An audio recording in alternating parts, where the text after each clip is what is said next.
بھر لیتے ہیں، خاص طور پہ شادیوں میں. توجہ سے سنیے یہ بات، بڑی سخت تکلیف ہوتی ہے جب لوگ شادیوں پہ جاتے ہیں اور پلیٹوں کے اندر چھوٹے چھوٹے ٹیلے بنا لیتے ہیں کھانا ڈال ڈال کے، اور پھر 2-4 لقمے کھاتے ہیں، کوئی چھوٹے بچے کو ساتھ کھلایا اور باقی ساری کی ساری پلیٹ واپس. اس کا حساب کون دے گا؟ پہلے تھوڑا ڈال کے چکھ لیں کہ آپ کے حساب سے نمک پورا ہے یا نہیں، اور اگر پہلی دفعہ میں آپ کو ٹھیک لگتا ہے تو بس پھر دوبارہ اتنا ڈالیں جتنا آپ کو بھوک ہے کھانا ہے.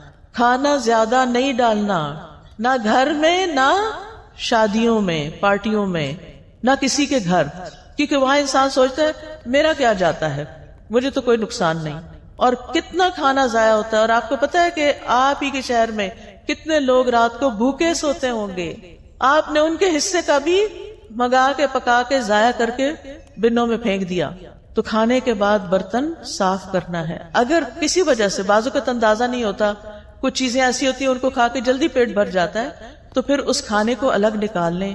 اگر کوئی بلی وغیرہ ہے اس کو ڈال دیں، اگر کوئی چاول وغیرہ ہے اپنے گھر میں ایک ایسی کنالی رکھ دیں، کوئی ایسی ڈش رکھ دیں کہ جس میں بچا ہوا کھانا جا کے ڈال دیں. پرندے آئیں گے وہ کھا کے چلے جائیں گے، آپ کو ثواب ملے گا. میں تو جب روٹی خود بناتی تھی تو پیڑے کا آٹا ہوتا ہے نا، وہ اگر ہاتھوں کو لگ جاتا تھا تو میں اس کے لیے الگ برتن رکھتی تھی، اور صبح سے رات تک جتنی بھی اس کے اندر ہاتھ سے اترا ہوا آٹا جمع ہوتا تھا وہ شام تک چھوٹی چھوٹی سوئیاں بن جاتا تھا سوکھ کے، پھر میں اس کو چڑیا کو ڈال آتی تھی. کیونکہ ذرے کا بھی وزن ہوگا نا قیامت کے دن، کے نہیں ذرے کا وزن ہے نا. فَمَن يَعْمَلْ مِثْقَالَ ذَرَّةٍ خَيْرًا يَرَهُ وَمَن يَعْمَلْ مِثْقَالَ ذَرَّةٍ شَرًّا يَرَهُ. شر کیا ہے؟ ضائع کرنا. خیر کیا ہے؟ کسی کے فائدے میں لے آنا. اور مجھے امید ہے کہ آپ پرندوں وغیرہ کے لیے پانی بھی رکھتے ہوں گے.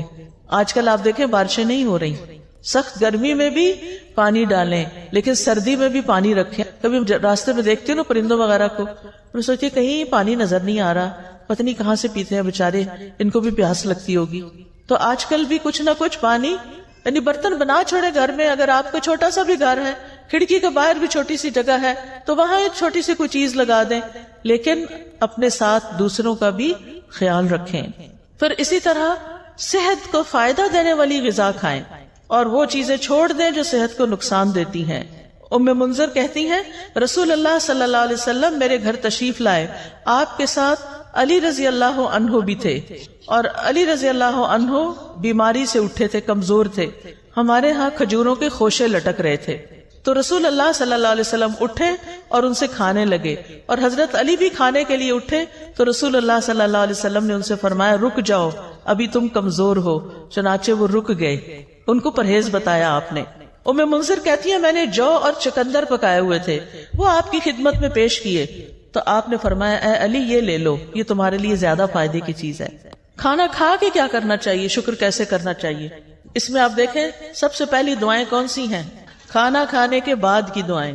ایک نہیں کئی دعائیں ہیں. آپ نے پتہ کیا کرنا ہے؟ ان دعاؤں کو، اس پیپر کو اس میں سے الگ کر کے آپ نے اپنے کچن میں جہاں کھانا کھاتے ہیں یا ڈائننگ ہال میں یا پھر جہاں بھی آپ ہوتے ہیں وہاں یہ لگا لیں اور دیکھ کے پڑھنا شروع کریں اور ایک ایک یاد کرنا شروع کریں تاکہ کھانے کے بعد پڑھ کے آپ اٹھیں. ٹھیک ہے انشاءاللہ. اور اس سے آپ کو انشاءاللہ بہت ثواب ہوگا اور یہ شکر ادا کرنے کا ایک طریقہ ہے. مثال کے طور پر آپ دیکھیں اللہم بارک لنا فیہ واطعمنا خیرا منہ.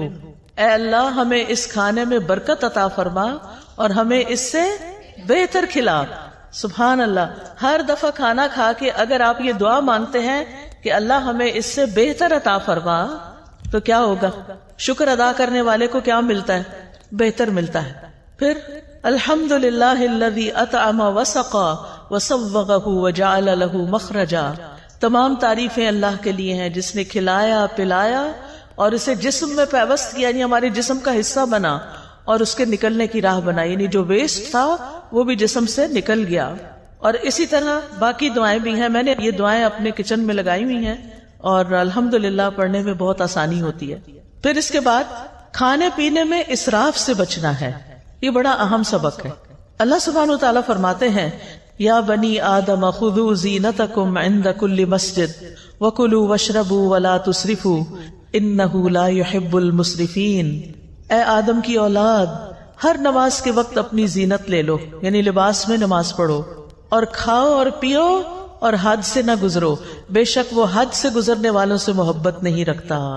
اسراف کسی بھی چیز میں پسندیدہ نہیں، نہ لباس میں اور نہ کھانے پینے میں اور نہ کسی اور چیز میں۔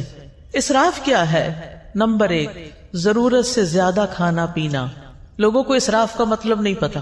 ضرورت سے زیادہ کھانا پینا، کھانے کی ہرس، اور ایک وقت میں کئی چیزیں کھانا، یہ بھی کھا لو، وہ بھی کھا لو، وہ بھی شکلو، یہ بھی کھاؤ، یہ بھی کھاؤ۔ اس وقت تو پتہ نہیں چلتا، لیکن جب ہضم ہونے پہ آتا ہے تو پھر تکلیف شروع ہو جاتی ہے۔ نمبر 2، ان چیزوں میں حد سے زیادہ خرچ کرنا۔ ایک ہے ضرورت سے زیادہ کھانا اور دوسرا ضرورت سے زیادہ خرچ کرنا۔ مثلا آپ گروسری کے لیے گئے ہیں، آپ وہاں دیکھتے ہیں سجی ہوئی چیزیں ہیں، زبردست سبزی پڑی ہے اور زبردست چیزیں اور پیکنگز میں پڑی ہیں، آپ کہتے ہیں پتہ نہیں پھر کب یہ بھی لے لو، یہ بھی لے لو، یہ بھی خرید لو، یہ بھی خرید لو، یہ بھی خرید لو۔ اب آپ دیکھیں مشکل کیا ہو گئی ہے کہ بڑے بڑے سٹورز بن گئے ہیں، بڑے بڑے مالز بن گئے ہیں۔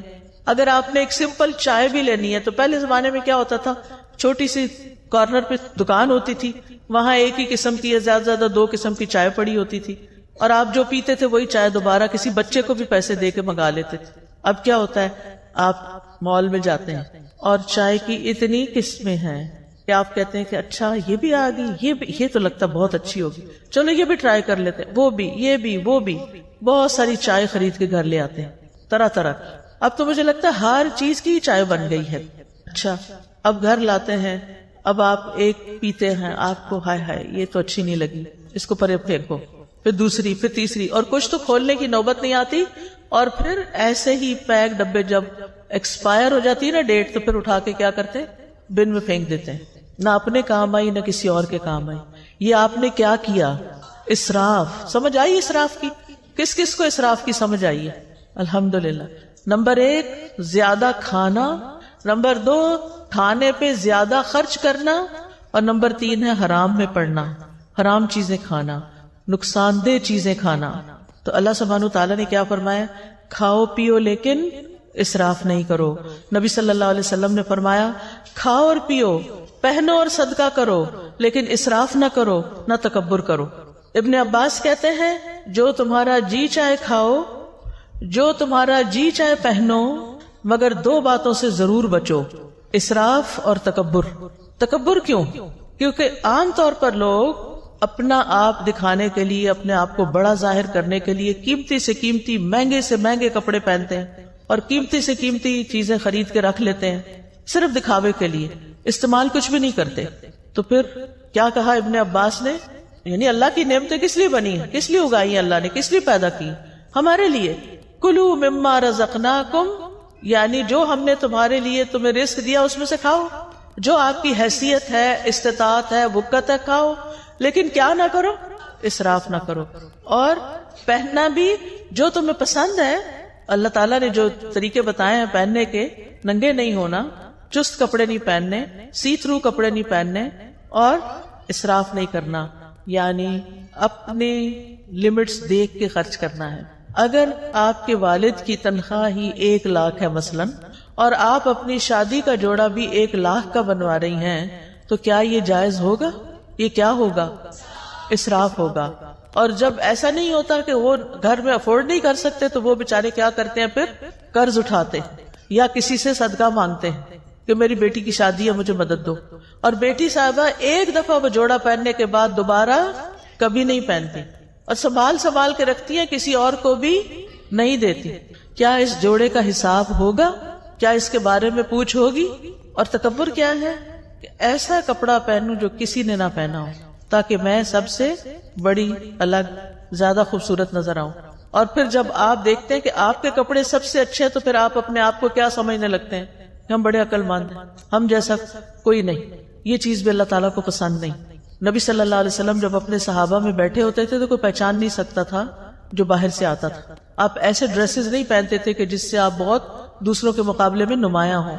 اس آیت کے بارے میں طبیب کہتے ہیں کہ اس میں پوری طب شامل ہو گئی، یعنی کھانا پینا ہے لیکن اسراف نہیں کرنا تو آپ بیماری نہیں ہوں گے۔ پھر اسی طرح یہ کہ کھانا پینا زندگی کا مقصد نہ ہو، اعتدال کے ساتھ بقدر ضرورت کھایا جائے، نبی صلی اللہ علیہ وسلم نے بدترین امتیوں کی کچھ خصوصیات بتائی ہیں. ہم سب اپنے بارے میں غور کریں کہ کہیں وہ ہم تو نہیں. بدترین امتی کون ہے؟ رسول اللہ صلی اللہ علیہ وسلم نے فرمایا ان قریب میری امت میں ایسے لوگ ہوں گے جو طرح طرح کے کھانے اور رنگ برنگے مشروب طلب کریں گے. طلب کا کیا مطلب ہوتا ہے؟ آرڈر کرنا. طرح طرح کے کھانے اور رنگ برنگے مشروب طلب کریں گے. مثلا آپ گئے ہیں کسی ریسٹورینٹ میں، آپ اٹھاتے ہیں مینیو، سارے اٹھا کے بیٹھ جاتے ہیں. پھر ہر کوئی کیا کہتا ہے؟ مجھے یہ کھانا ہے، مجھے یہ کھانا ہے، اس کو یہ کھانا ہے، اس کو یہ کھانا ہے. کافی ٹائم تو پہلے سلیکشن میں لگتا ہے. پھر آپ آرڈر کرتے ہیں، پھر گھنٹہ بھر کے بعد وہ کھانا آتا ہے اور رنگ رنگ کا. اچھا یہ بھی منگا لیتے، یہ بھی منگا لیتے، یہ بھی منگا، یہ بھی ہو جائے، یہ بھی ہو جائے. اور ڈرنک میں پیپسی بھی ہو جائے، فانٹا بھی ہو جائے، فلاں بھی ہو جائے، فلاں بھی، جوس بھی ہو جائے. یہ ہے طلب کرنا. اور فرمایا طرح طرح کے کپڑے پہنیں گے، گفتگو میں بے احتیاطی کریں گے، یعنی بولتے وقت نہیں سوچیں گے کہ کسی بڑے سے بات کر رہے ہیں یا چھوٹے سے کر رہے ہیں، سچ بول رہے ہیں یا جھوٹ بول رہے ہیں. اور طرح طرح کی سواریوں پہ سوار ہوں گے. جن کے پاس ذرا زیادہ دولت آ جاتی ہے پھر ان کو کیا شوق لگ جاتا ہے؟ ضرورت ہو یا نہ ہو، یہ گاڑی کا ماڈل بھی ہو، یہ بھی ہو، یہ بھی ہو، یہ بھی ہو. فرمایا وہ میری امت کے بدترین لوگ ہوں گے. آپ کے پاس اللہ کا دیا وہ بہت کچھ ہے، کھائیں، منع نہیں ہے، لیکن اسراف نہیں کرنا. ایک وقت میں بہت طرح کے کھانے نہیں کھانے، ایک وقت میں بہت قسم کے مشروب نہیں پینے. کہ ہمارا معدہ ہے یا کیا ہے؟ وہ بیچارہ کیا کرے گا؟ کتنی چیزیں ایٹ اے ٹائم ڈائجسٹ کر سکتا ہے؟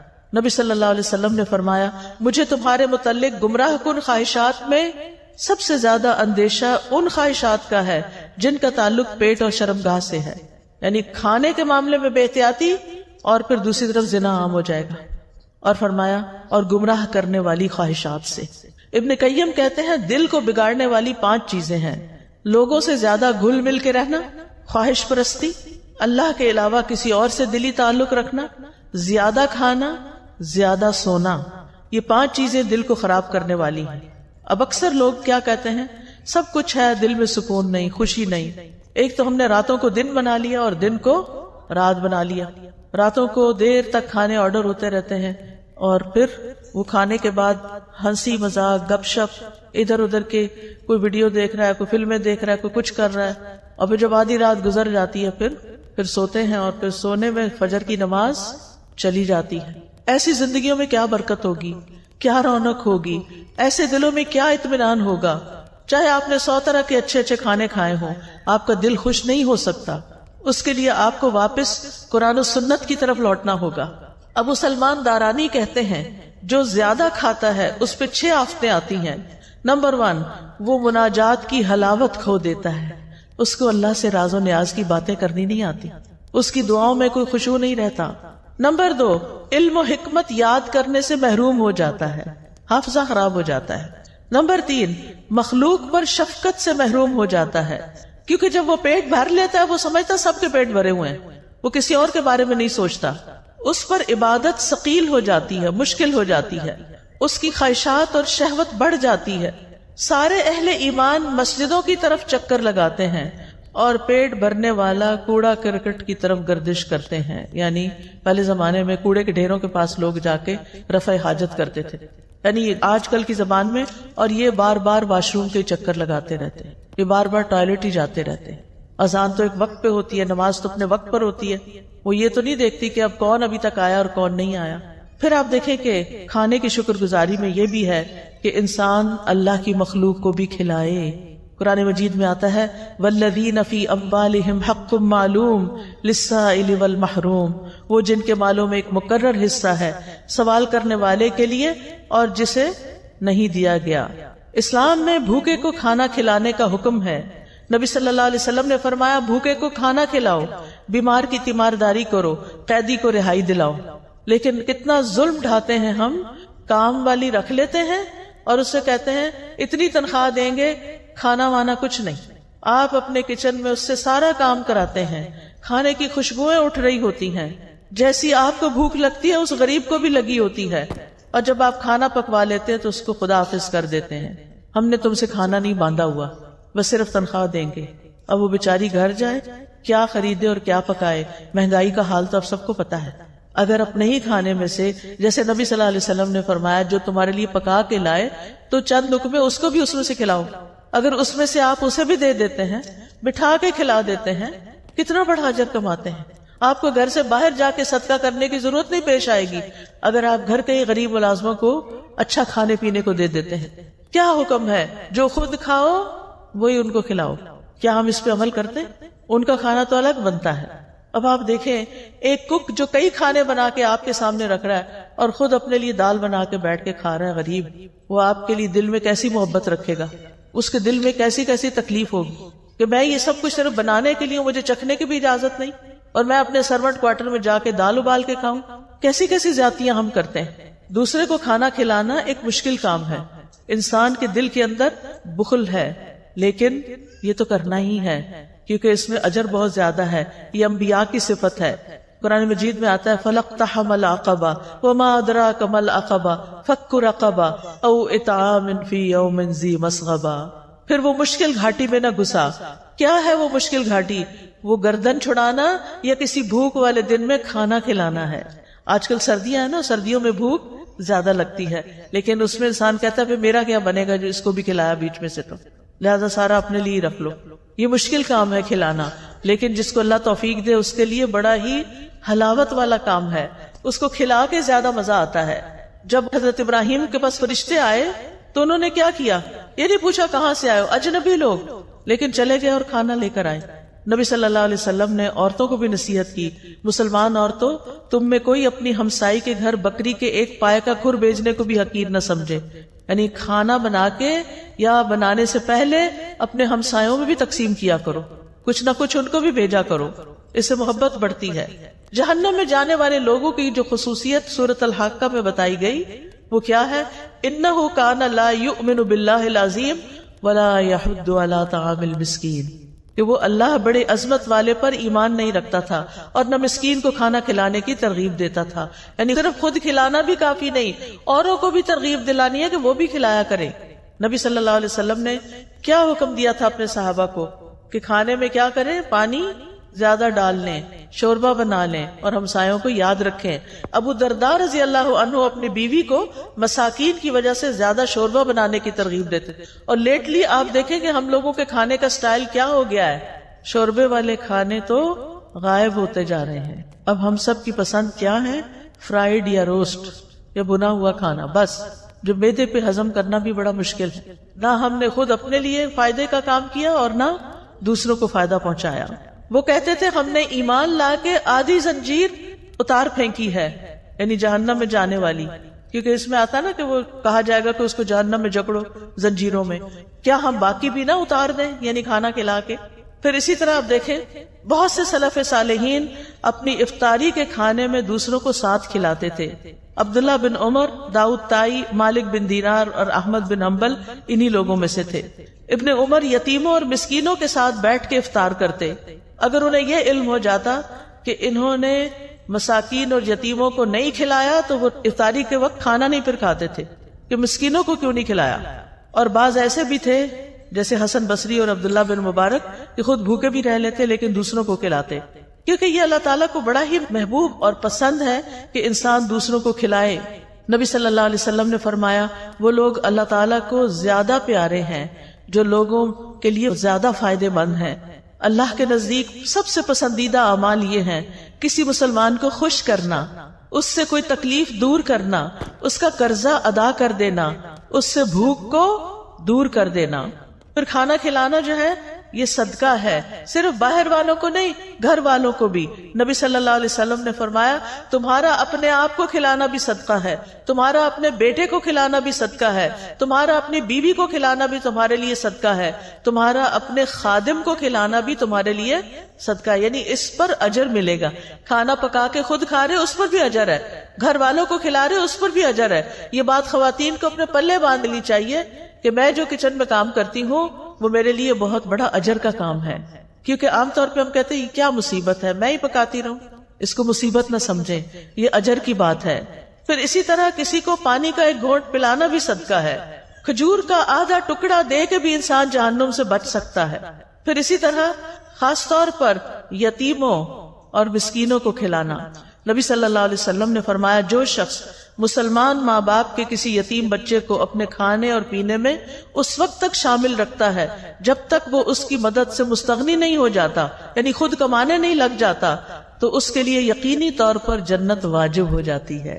یعنی جو اپنے کھانے میں یتیموں اور مسکینوں کو شامل کر لیتا ہے، یعنی یتیموں کو خاص طور پر کہ جن کا کوئی کمانے والا نہیں، اس کی بیوہ ماں کو آزاد کر دیتا ہے کمانے کی فکر سے، تو ایسے شخص کے لیے جنت واجب۔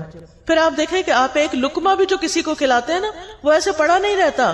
حدیث میں آتا ہے کہ اللہ سبحانہ وتعالیٰ تم میں سے ہر ایک کی کھجور اور لقمے کو اس طرح بڑھاتا ہے جیسے تم میں سے کوئی آدمی اپنے گھوڑے کے بچھیرے کو پالتا ہے، یہاں تک کہ ایک لقمہ احد پہاڑ جتنا ہو جائے گا، یعنی قیامت کے دن اتنا بڑا اس کا اجر آپ کے سامنے آئے گا۔ پھر اسی طرح رسول اللہ صلی اللہ علیہ وسلم نے فرمایا قیامت کے دن ہر شخص اپنے صدقے کے سائے میں ہوگا یہاں تک کہ لوگوں کے درمیان فیصلہ ہو جائے۔ یزید کہتے ہیں ابو الخیر کوئی دن ایسا نہیں جانے دیتے تھے جس میں کوئی چیز خواہ میٹھی روٹی یا پیاز یا اس طرح کی کوئی چیز صدقہ نہ کریں۔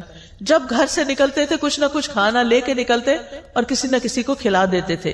ہانی بن یزید نے نبی صلی اللہ علیہ وسلم سے پوچھا مجھے کوئی ایسی چیز بتا دیں جس سے میرے لیے جنت لازم ہو جائے۔ آپ نے فرمایا حسن کلام اور کھانا کھلانے کو لازم پکڑو، کھانا کھلانا شروع کرو، یہ جنت لازم کر دے گا۔ اور جنت کے بالا خانے، خوبصورت محلات اس شخص کے لیے ہیں جو بات اچھی طرح کرے، کھانا کھلائے اور جب لوگ رات کو سو رہے ہوں تو وہ نماز پڑھے۔ اسی طرح صرف پانی پلانے کا بھی بہت بڑا اجر ہے، نہ صرف یہ کہ انسانوں کو بلکہ جانوروں کو بھی۔ آپ کو یاد ہے کہ وہ ایک عورت جو ویسے بہت بری عورت تھی لیکن اس نے ایک کتے کو پانی پلایا تھا کنویں سے نکال کے، تو اس کی وجہ سے اس کی بخشش کر دی گئی تھی۔ پھر اسی طرح آپ دیکھیے کہ کوئی شخص اگر کسی کو ہدیے میں چاندی یا سونا دے یا مشکیزہ دے یا کسی کو دودھ پلا دے تو یہ ایسا ہے جیسے غلام کو آزاد کر دے۔ اب سونا چاندی دینا تو بڑا مشکل ہو گیا ہے کیونکہ بڑا ہی مہنگا ہو گیا ہے، لیکن دودھ پلایا جا سکتا ہے غلام کو، اور دودھ پلانا ایسا ہے جیسے ایک غلام آزاد کرنا۔ آج کل غلام بھی نہیں ہے، اور خالص دودھ اگر کسی کو آپ پلاتے ہیں تو اور بڑا اجر ہے۔ تو ایسے معاملات میں دل کو کھلا کرنا ہے۔ ہم یا تو کچھ کسی کو کھلاتے نہیں یا بہت بڑی دعوت کرتے ہیں اور اس میں اسراف کرتے ہیں۔ اعتدال میں رہیے، جو میسر ہے، جو خود کھاتے ہیں وہی کھلاتے رہیے، دوست کو، احباب کو، مہمان کو، رشتہ داروں کو، ہمسایوں کو، نوکروں کو، تو انشاءاللہ اس سے اجر ثابت ہو جائے گا۔ اب آخر میں ایک چھوٹا سا واقعہ سناؤں گی۔ ایک حدیث ہے صحیح مسلم میں، مقداد رضی اللہ عنہ کہتے ہیں کہ میں اور میرے دو ساتھی اس وقت جب سخت بھوک لگی تھی ہمیں، اور بھوک کی وجہ سے نہ ہم سن پا رہے تھے نہ ہم دیکھ پا رہے تھے، یعنی ایسے لگ رہا تھا کہ ہم نے سننے دیکھنے کی قوت ہی چلی گئی، اتنی کمزوری ہو گئی بھوک کی وجہ سے۔ ہم خود کو رسول اللہ صلی اللہ علیہ وسلم کے صحابہ پہ پیش کرتے رہے کہ ان کو بتائیں کہ ہمیں بھوک لگی ہے، لیکن کوئی ہمیں بطور مہمان قبول کرنے پہ تیار نہ ہوا، ہو سکتا ہے ان کے اپنے گھر میں کچھ نہ ہو۔ پھر ہم نبی صلی اللہ علیہ وسلم کی خدمت میں حاضر ہوئے، آپ ہمیں اپنے گھر لے گئے، وہاں 3 بکریاں تھیں۔ نبی صلی اللہ علیہ وسلم نے فرمایا تم لوگ مشترکہ طور پر ہم سب کے لیے ان کا دودھ نکالا کرو، یعنی تم بھی پیو ہم بھی پیئیں گے، سب مل کے نکالو۔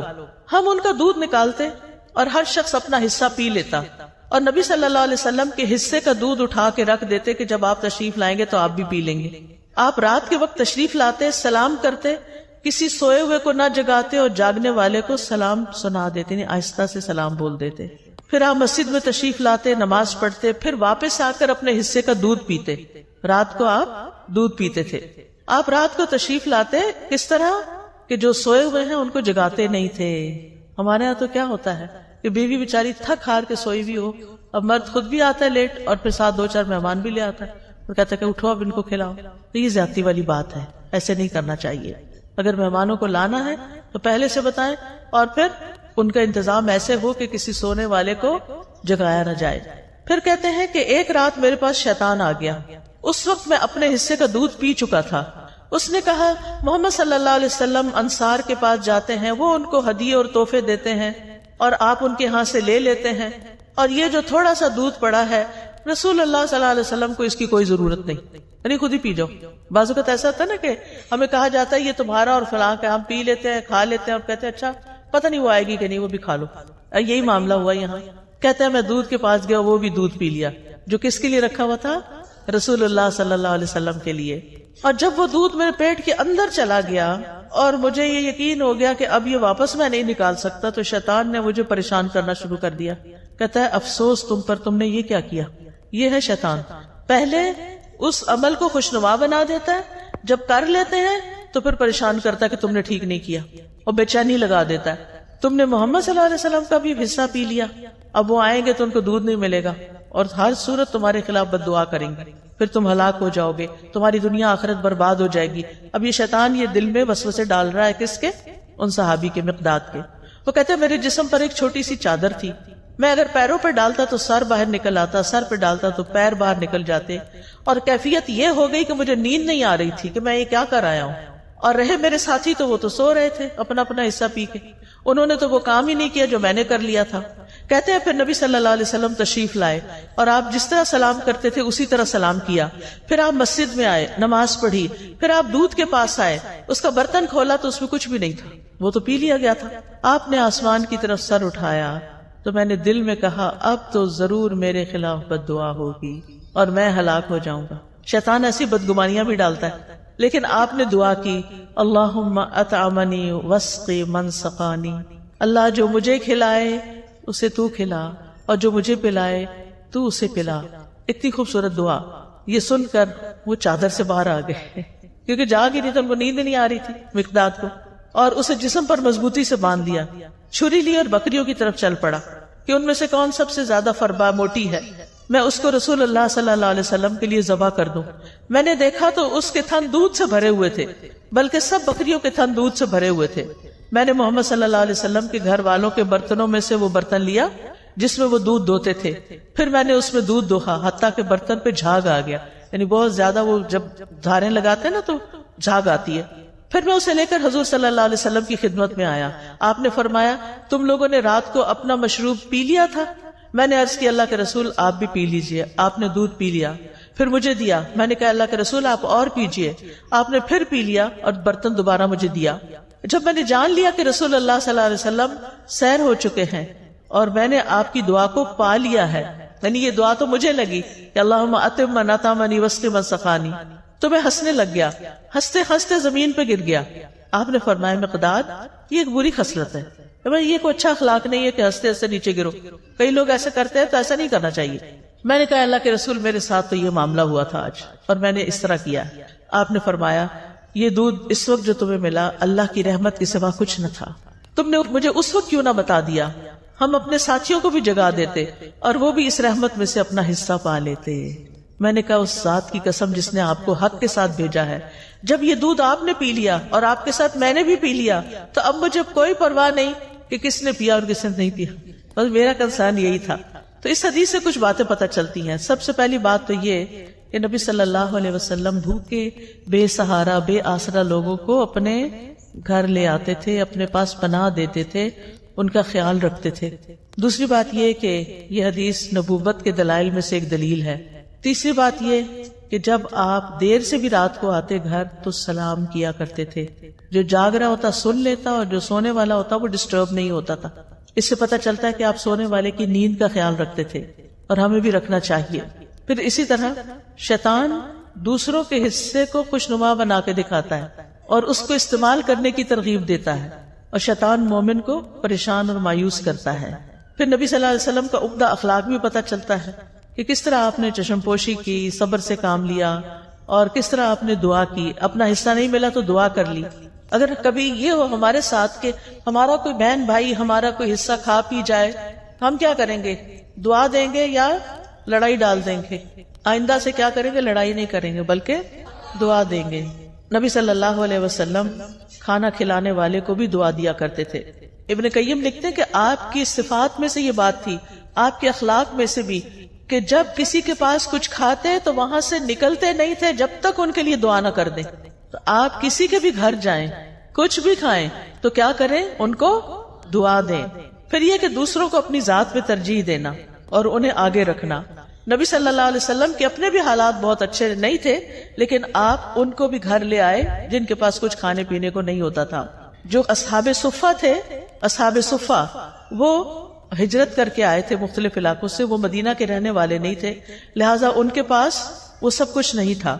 پھر آپ دیکھیے کہ آخری چیز کہ کھانا کھلانے والے کو دعا دینی چاہیے، اور پہلے کھانا کھا کر خود دعا اپنے لیے پڑھنی چاہیے.